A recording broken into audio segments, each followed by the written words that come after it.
Hello అందరికీ, ఎలా ఉన్నారు అందరూ? మీరందరూ బాగున్నారనేసి అయితే అనుకుంటున్నాను. నేను కూడా బాగానే ఉన్నాను. ఈరోజు మన టైం ఎక్కడి నుండి స్టార్ట్ అవుతుంది, ఎలా స్టార్ట్ అవుతుంది? ఇక్కడ లండన్లో ఉన్నాం. ఇప్పుడు మాకు భారతదేశంకి మధ్య 4:30 గంట 5:30 గంట తేడా ఉంటుంది. అమెరికాకి 12 గంటలు అట్లా తేడా ఉంటుంది కదా. సో అట్లా టైము ఎందుకు మీరు ముందుంటారు, వేరే వాళ్ళు వెనకాల ఉంటారు అనే దాని గురించి మొత్తం ఇక్కడే అనమాట. లోపలికి వెళ్ళినామంటే మనకు టైము ఏ ఏ దేశాల్లో ముందు ఉంటుంది, ఏ ఏ దేశాల్లో వెనకాల ఉంటుంది అనేటివన్నీ ఉంటాయి. మనం దాన్ని అయితే తెలుసుకోవడానికి లోపలికి అయితే వెళ్దాం. టైము 0 నుండి స్టార్ట్ అవుతుంది. అది ఎక్కడ స్టార్ట్ అవుతుంది, ఎలా స్టార్ట్ అవుతుంది, అలా ఎందుకు ఉంటుంది అనేవంతా కూడా మనకు లోపలికి వెళ్తే తెలుస్తాయి. మనం అక్కడికి వెళ్ళి మాట్లాడుకుందాం మిగిలిన వాటన్నిటి గురించి కూడా.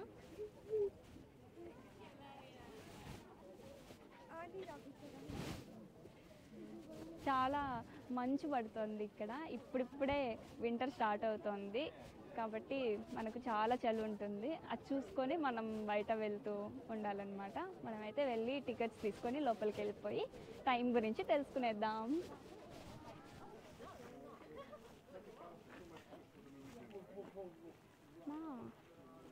16:15 లాస్ట్ ఎంట్రీ, 4:15 కదా.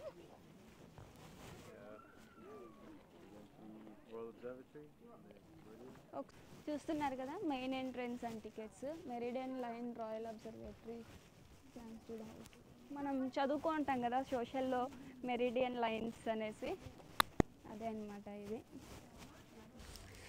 ఈ వీడియో ముఖ్యంగా నేను ఎందుకు చూపించాలనుకున్నానంటే, ఒకరోజు నేను మా ఆయన మాట్లాడుకుంటూ జీకే క్వశ్చన్స్ స్కూల్ టైంలో ఎలా ఉండేటివి అని చెప్పి డిస్కషన్ వచ్చినప్పుడు టైం గురించి వచ్చిందనమాట. వింటర్కి సమ్మర్కి టైమింగ్స్ చేంజ్ అవుతూ ఉంటాయి తెలుసా అనేసి అన్నారు. అయితే అప్పుడు నేను చెప్పారుగా మీరే అనేసి అన్నానమాట. అంటే అప్పుడు చెప్పారు, టైం స్టార్ట్ అయ్యేది కూడా ఇక్కడే తెలుసా నీకు అనేసి. అవునా అనేసి అంటే చెప్పారు, ఒకసారి వెళ్దాము, నేను నీకు చూపిస్తాను, మొత్తం ఇక్కడే స్టార్ట్ అయ్యి ఉండేది, ఆ లైన్ ఇక్కడే ఉంటుంది అని చెప్పి తీసుకెళ్తా అన్నారు. ఇంకా అలా మేము వచ్చాము. ఈరోజు మనం చిన్నప్పుడు టైం చూసేది నేర్చుకున్నప్పుడు నాకు టైం చూడడం వచ్చేసింది అనేసి చాలా సంతోషపడుతూ ఉంటాం కదా. నేను అలానే అనుకుని నాకు టైం వచ్చు అనేసి ఉండేదాన్ని.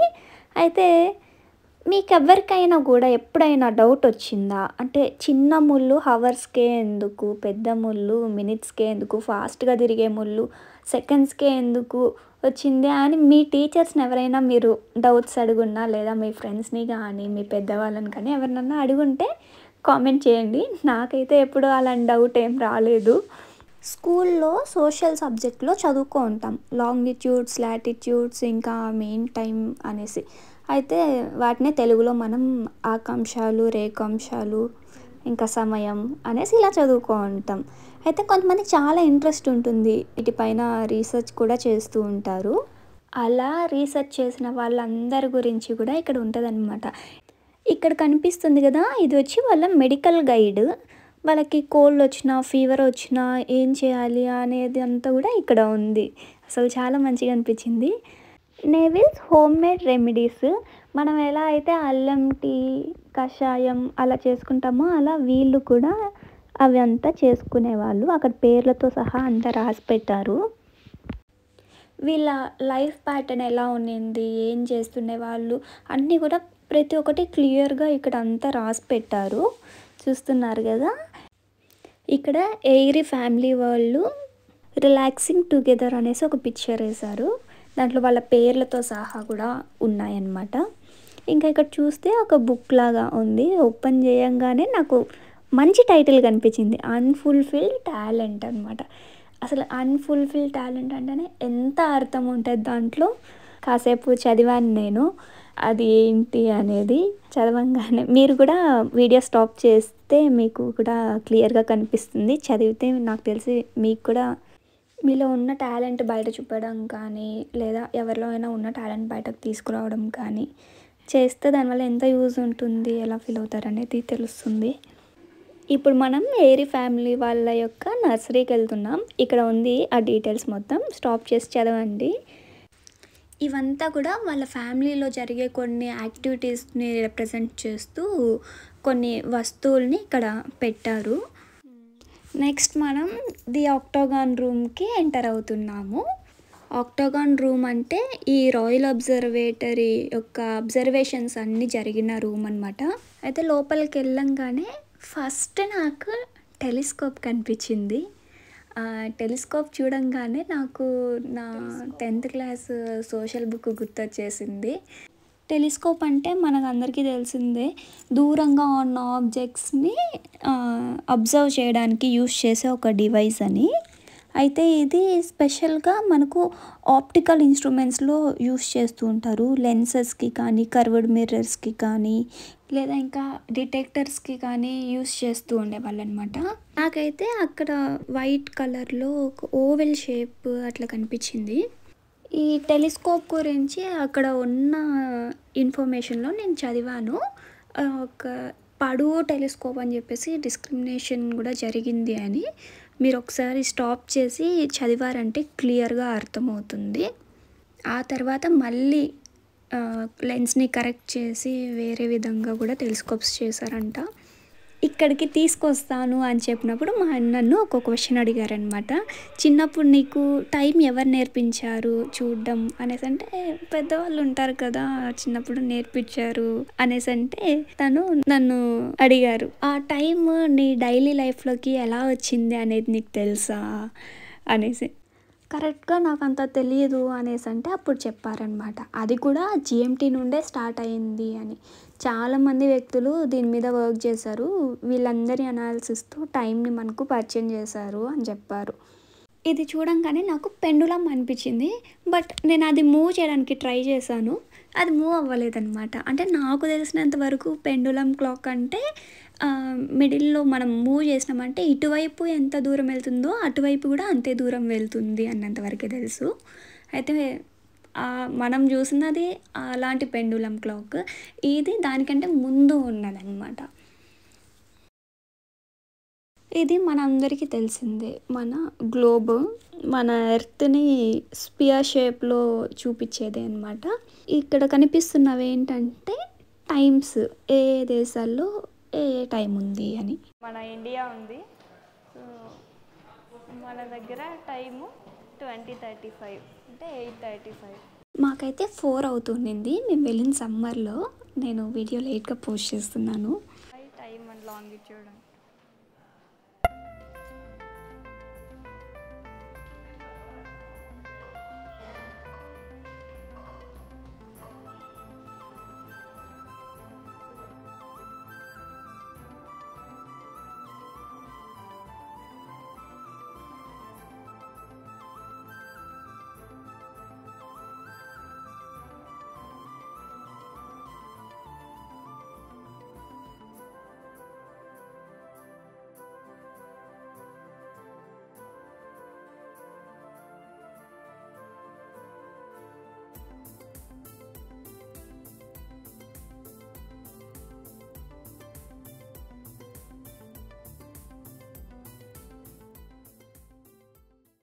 చూడండి వేర్ అయ్యాం.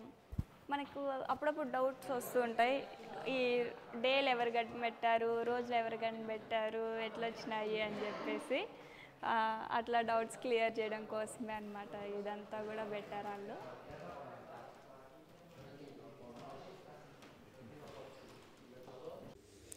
ఇదంతా చూస్తుంటే నాకు అర్థమైంది ఏంటంటే, ఎంతోమంది యొక్క శ్రమ ఇప్పుడు మనం చూస్తున్న టైము. అందులో మనం ఫిజిక్స్లో నేర్చుకున్నట్టు pendulum clocks, telescope, scales, centimetres ఇవన్నీ కూడా ఇక్కడ ఉన్నాయి. వీటన్నిటి సహాయంతో కనిపెట్టిన టైంని మనం ఈరోజు చెప్పగలుగుతున్నాం, చూడగలుగుతున్నాం, చూస్తున్నాం. చాలామంది చెప్తుంటారు కదా, ఇండియాలో మార్నింగ్ 6 అంటే అమెరికాలో ఈవినింగ్ 6 అవుతూ ఉంటుంది అలా అనేసి. మాకు లండన్లో అయితే మాకు ఈవినింగ్ 5:30 అవుతుంది అనుకోండి, ఇండియాలో అయితే నైట్ 10 o'clock అవుతుంటుంది అనమాట. అలా ఒక్కొక్క కంట్రీలో ఒక్కొక్కలాగా టైం ఉంటుంది.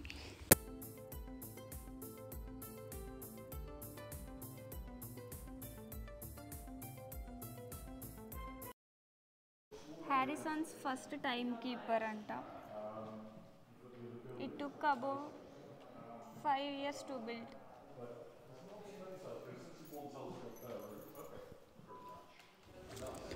ఒక్కొక్క ఇన్స్ట్రుమెంట్ కనిపెట్టడానికి చూస్తున్నారు కదా, కొన్ని సంవత్సరాల టైం పడుతుంది చేయడానికి కానీ, కనిపెట్టడానికి కానీ, తెలుసుకోవడానికి కానీ.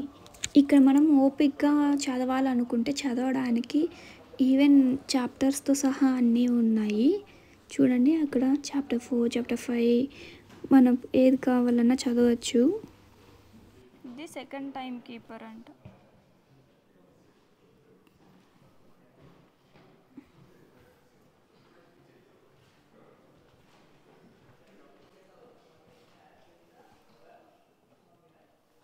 Third time keeper. 19 years on this clock, and Harrison worked for 19 years on this clock.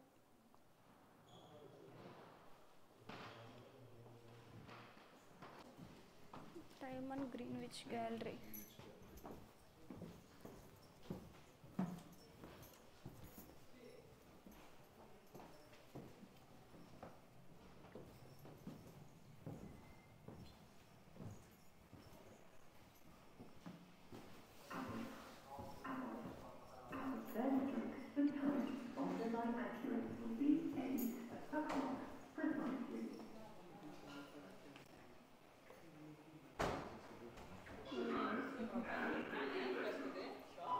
ఇక్కడ ఒక ఇన్స్ట్రుమెంట్ ఉంది, పార్ట్స్ యొక్క నేమ్స్ రాశారు, చూస్తుంటే కనిపిస్తున్నాయి నాకు అవి. ఇది ఎస్కేప్మెంట్ వచ్చి ఇది తో పెండులం కూడా కనిపిస్తుంది. బెల్ కూడా ఇక్కడ ఉంది చూడు, ఇదో బెల్ కనిపిలా పెద్దది బెల్. ఇది ఫ్లై అవుతుంది. ఇవంతా కూడా వాళ్ళు టైంని కనిపెడుతున్నప్పుడు ఏ రకాలుగా టైంని మెజర్ చేశారు అని, time by telegraph, local times అలా అన్నమాట. ఇలా టైం కోసం వర్క్ చేసి చేసి చేసి లాస్ట్కి గ్రీన్విచ్ రేఖ భూమి మీద ఉన్న ప్రపంచం అంతటికి సమయాన్ని నిర్ధారిస్తుంది. బ్రిటిష్ మ్యారినర్స్ అయితే అట్లీస్ట్ ఒక్క క్రోనోమీటర్ అయినా కూడా పెట్టారంట ఇక్కడ గ్రీన్విచ్ మెయిన్ టైం దగ్గర. ఎందుకు? లాంగిట్యూడ్స్ని క్యాలిక్యులేట్ చేయడానికి. అప్పుడు కన్సిడర్ చేసింది ఏంటంటే గ్రీన్విచ్ మెరిడియన్ దగ్గర మాత్రం 0 degrees ఉండాలి అని చెప్పి. అలా మనకు 0 degrees అనేది ఇక్కడనే ఉంటుంది.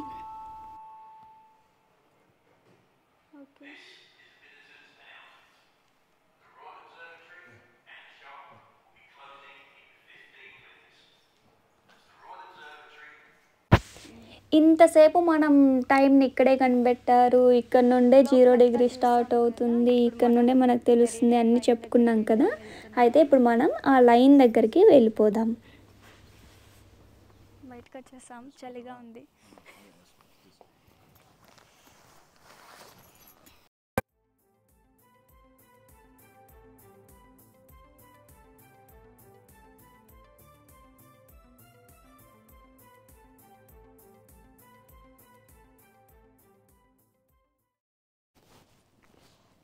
Halley's meridian line. What is the meridian first? మనం నాలెడ్జ్ గెయిన్ చేసుకోవాలి, దీనిపైన మనకి ఇంట్రెస్ట్ ఉంది అని ఎలా అంటే మనం అక్కడ ఉన్నవన్నీ కూడా క్లియర్గా చదువుకున్నామంటే సరిపోతుంది. నేనైతే ఆ లైన్ దగ్గరికి వెళ్ళిపోతున్నాను.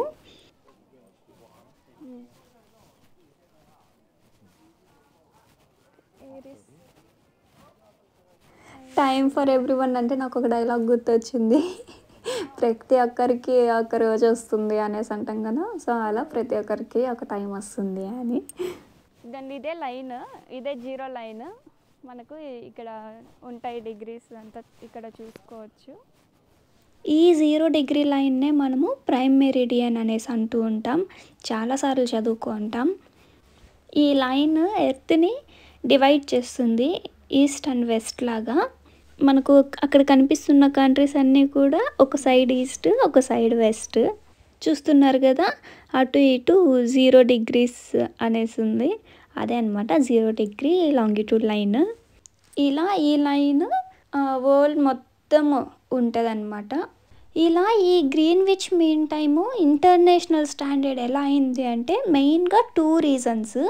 ఫస్ట్ ఒకటి వచ్చి యుఎస్ఏ వాళ్ళు ముందుగానే ఈ గ్రీన్విచ్ టైంని చూస్ చేసేసుకున్నారు వాళ్ళ నేషనల్ టైమ్ జోన్ సిస్టమ్కి. అండ్ సెకండ్ థింగ్ వచ్చి 19th centuryలో 72% ఆఫ్ వరల్డ్ పీపుల్ మొత్తం కూడా ఈ సీ చార్ట్స్ పైనే డిపెండ్ అయి ఉందంట గ్రీన్విచ్ని యూజ్ చేసుకొని. సో దానివల్ల మనకు ఇది మెయిన్ టైం జోన్ అయిపోయింది. సో ఇవన్నీ బేస్ చేసుకొని మన Indian standard time greenish daylight saving time కంటే 5.5 hours ముందు ఉంటుంది. సో ఓవరాల్గా ఇండియన్ స్టాండర్డ్ టైంని 82.5 degree ఈస్ట్ లాంగిట్యూడ్ని బేస్ చేసుకొని డిఫైన్ చేస్తారు. అయితే ఈ లాంగిట్యూడ్ అనేది ఉత్తరప్రదేశ్ స్టేట్ దగ్గర ఉన్న మిర్జాపూర్ పట్టణానికి వెస్ట్గా ఆంధ్రప్రదేశ్ రాష్ట్రంలోని కాకినాడ మీదుగా వెళ్తుందన్నమాట. ఇదంతటినీ కలిపి ఇండియన్ స్టాండర్డ్ టైం అనేది ఢిల్లీ ఆరిజిన్ పెట్టుకొని ఇండియన్ స్టాండర్డ్ టైం డిస్ప్లే అవుతుంది. మీకు ఇంకా క్లియర్గా కావాలి అంటే గూగుల్ చేశారంటే మొత్తం ఇన్ఫర్మేషన్ మీకు వచ్చేస్తుంది అనమాట. నేనేమైనా తప్పులు చెప్పింటే మాత్రం లైట్ తీసుకోండి. ఇదంతా కూడా ఇక్కడ నుండి చూస్తే కనిపించే ప్లేసెస్ ఇవన్నీ కనిపిస్తాయి ఇక్కడ నుండి చూస్తే. Church, post office tower, the Saint Paul cathedral old building లాగా ఒక building, Tower Bridge, northwest tower, Swiss Re headquarters, Hampstead Heath, Highgate, Cutty Sark, National Maritime Museum galleries, Old Royal Naval College, the Queen's House, 1 Kenda Square, Docklands. ఇవంతా కూడా మేము మీకు చూపిద్దామనేసి వచ్చాము. వచ్చేటప్పుడేమో 14 degrees ఉండింది సన్నేమో, but అన్ఫార్చునేట్గా ఇట్లా మంచు అంతే వచ్చేసింది.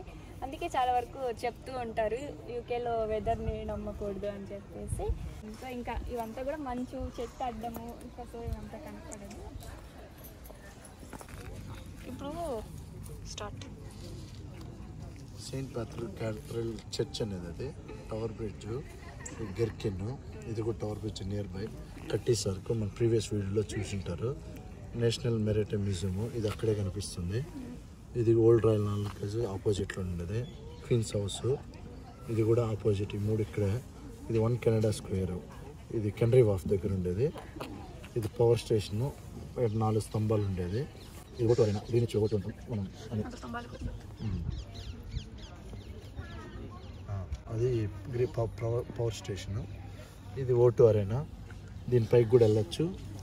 ఇది వచ్చి మన అంత సినిమా హాల్స్, మాల్ లాగా పెద్ద మాల్ ఇది. సో ద ఓవరాల్ వ్యూ ఇట్లా ఉంటుంది. ఇది ఈ పక్క ఈస్ట్ లాంగిట్యూడ్, ఆ పక్క వెస్ట్ లాంగిట్యూడ్. చాలామంది లోపలికి రాలేని వాళ్ళు, లోపలికి రాకుండా ఇక్కడికి వచ్చి ఇక్కడనే చూసుకొని వెళ్తూ ఉంటారు అనమాట. మేము కూడా లాస్ట్ టైం వచ్చినప్పుడు లోపలికి వెళ్ళలేదు, ఇక్కడ వరకే వచ్చేసి వెళ్ళాము. ఇదన్నమాట ఇవాళ వీడియో. మనమైతే ఒక మంచి విషయం, ఒక మంచి ప్లేస్కి, ఒక కొత్త విషయం మనకు తెలియంది తెలుసుకున్నాం అనేసి అయితే అనుకుంటున్నాను నేను. అండ్ ఇంకా నేను మీకు చాలా చూపించాలనేసి అయితే అనుకున్నాను, కానీ మనకు వర్షం పడేలాగా ఉంది, మంచు కురుస్తూ ఉంది. లాస్ట్ టైం వచ్చినప్పుడు మేము 5:15కి ఇక్కడ గేట్ క్లోజ్ ఉంది, ఇప్పుడు 4:15కి క్లోజ్ ఉంది.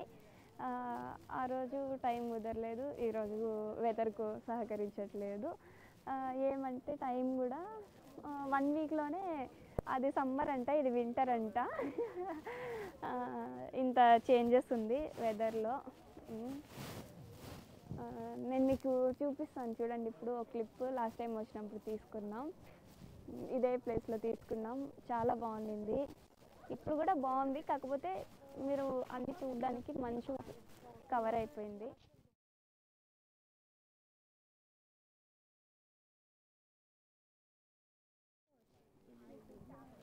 ఇట్లానే ఇంకా ఎన్నో మంచి మంచి విషయాలు తెలుసుకుందాం. చూస్తూనే ఉండండి ERMని YouTube channel. Thank you for watching.